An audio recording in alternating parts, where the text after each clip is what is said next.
Margaret Maggie Hayes, a 72-year-old jiu-jitsu practitioner with decades of experience, arrives at a new academy in a suburban community where she recently moved after her husband's death. Despite skepticism and teasing from Coach Jackson and others, Maggie's disciplined and deliberate movements reflect a lifetime of training. She is determined to continue her practice despite aging joints and medical advice to keep moving to avoid decline. Her commitment and resilience are evident as she prepares herself mentally and physically for her training. Maggie has had a remarkable journey in jiu-jitsu, training under Master Takahashi for 15 years and earning her black belt during a time when female practitioners were rare.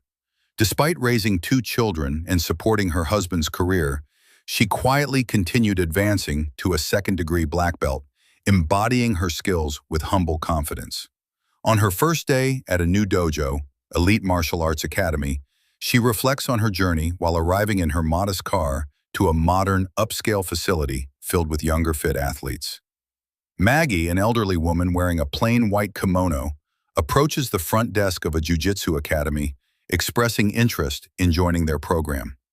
The receptionist, skeptical due to Maggie's age, suggests senior yoga classes instead. Maggie confidently explains she has over 40 years of jiu-jitsu experience and wants to continue training. Despite initial disbelief, the receptionist offers an open mat session for Maggie to observe and meet the instructors, and she agrees, signing necessary waiver forms. After signing the forms, Maggie heads toward the changing area, sensing the receptionist's doubt about her presence in a competitive jiu-jitsu academy. On the main training floor, she observes about 20 students warming up in blue or white kimonos, practicing sharp fundamentals with attentive coaching and respectful atmosphere. Maggie recognizes the quality of the academy and then notices Coach Adam Jackson, the confident and authoritative head instructor who oversees the training with expertise and commands respect from the students. Maggie enters a jiu-jitsu class, attracting surprise and amusement from the students and Coach Jackson. Despite their skepticism and suggestive comments that she may be in the wrong class or suited only for senior Tai Chi, Maggie calmly asserts her intention to train in jiu-jitsu, having recently moved to town. Coach Jackson expresses doubt about Maggie's ability to keep up in the demanding jiu-jitsu class, highlighting the competitive focus and lack of beginner-friendly instruction. Students mockingly question her fitness and experience, but Maggie calmly reveals she earned a second-degree black belt in 1995 under Master Hiroshi Takahashi, a respected but little-known figure, challenging the class's assumptions. Jackson decides to accept the challenge as a teaching moment, planning to go easy on Maggie and demonstrate basic moves to his students. He instructs the class to clear the mat, signaling the start of a light, 3-minute demonstration roll. Jackson removes his instructor's patch to emphasize his role and readiness. Maggie takes her place calmly, displaying fluid movements despite her age. Jackson announces he will keep it light, focusing on basic positions without submissions, and the roll begins with both poised and ready.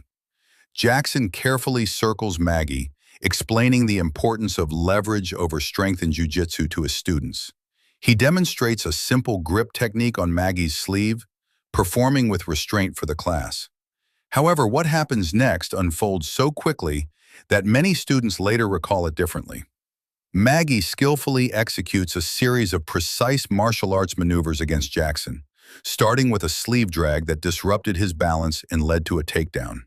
Despite his attempts to regain control, Maggie seamlessly transitions into a technical mount and then applies a flawless armbar submission. Caught off guard, Jackson is forced to tap out within seconds, leaving the entire academy stunned at the display of her unexpected skill. Jackson decides to accept the challenge as a teaching moment, planning to go easy on Maggie and demonstrate basic moves to his students. He instructs the class to clear the mat, signaling the start of a light, 3-minute demonstration roll. Jackson removes his instructor's patch to emphasize his role and readiness. Maggie takes her place calmly, displaying fluid movements despite her age. Jackson announces he will keep it light, focusing on basic positions without submissions, and the roll begins with both poised and ready. Jackson carefully circles Maggie, explaining the importance of leverage over strength in jiu-jitsu to his students. He demonstrates a simple grip technique on Maggie's sleeve, performing with restraint for the class. However, what happens next unfolds so quickly that many students later recall it differently. After the submission, Maggie gracefully releases Jackson and stands up, calmly acknowledging his assessment.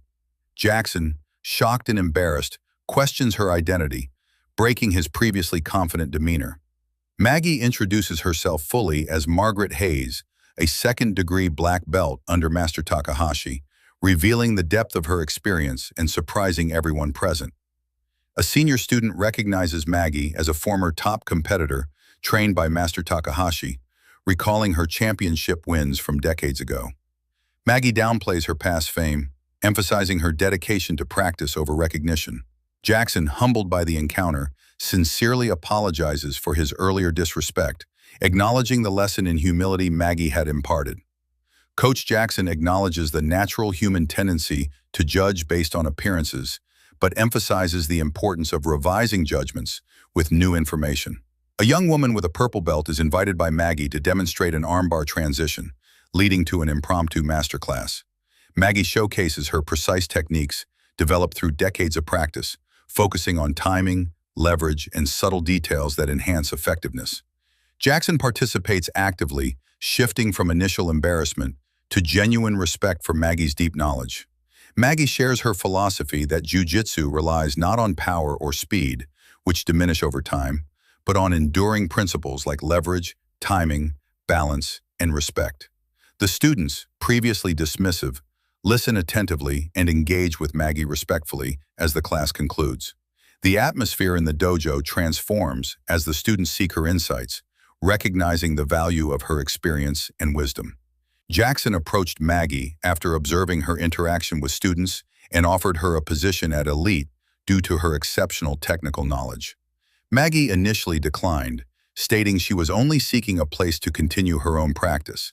Jackson encouraged her to consider teaching at least one class per week, emphasizing the benefit to the students. Maggie agreed to consider the offer, but set a condition that the dojo must be a place of respect for all, regardless of age, gender, or appearance, referencing an incident that should never happen again. Jackson accepted this condition with grace and promised to uphold that principle.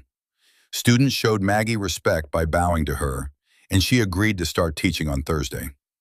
As Maggie left, she noticed older adults interested in classes for mature students, prompted by her impromptu teaching session. The receptionist informed her of their inquiries about her teaching, which made Maggie smile, signaling her openness to this new and potentially fulfilling chapter. 3 months after Maggie's suggestion to return on Thursday, Elite Martial Arts Academy transformed from a competitive training ground into a diverse, inclusive community.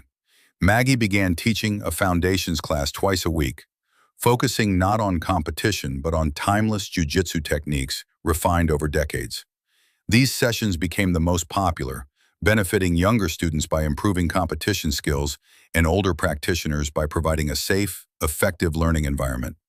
Coach Jackson regularly participated, showing growing respect and eagerness to learn from Maggie's expertise. During a small in-house tournament, Maggie and Coach Jackson co-judged matches and demonstrated key techniques, emphasizing leverage over strength for submissions. Maggie's technical explanations engaged spectators, including elderly members of the Silver Belts, a senior group that had recently joined the academy inspired by her teaching. Longtime instructors acknowledged how Maggie had shifted the academy's focus to what truly matters in jiu-jitsu, appealing to practitioners of all ages and skill levels. Maggie noticed a hesitant elderly man with a cane entering the academy, reflecting on the uncertainty she herself had felt months before. Coach Jackson warmly welcomed the newcomer, demonstrating respect and inclusivity. Maggie reflected that some lessons extend beyond the mat, highlighting the importance of looking beyond appearances and valuing wisdom in all forms. The story encourages viewers to share their own experiences with judgment and respect, reminding everyone that true mastery is shown through actions, and that deep roots often lie beneath the oldest trees.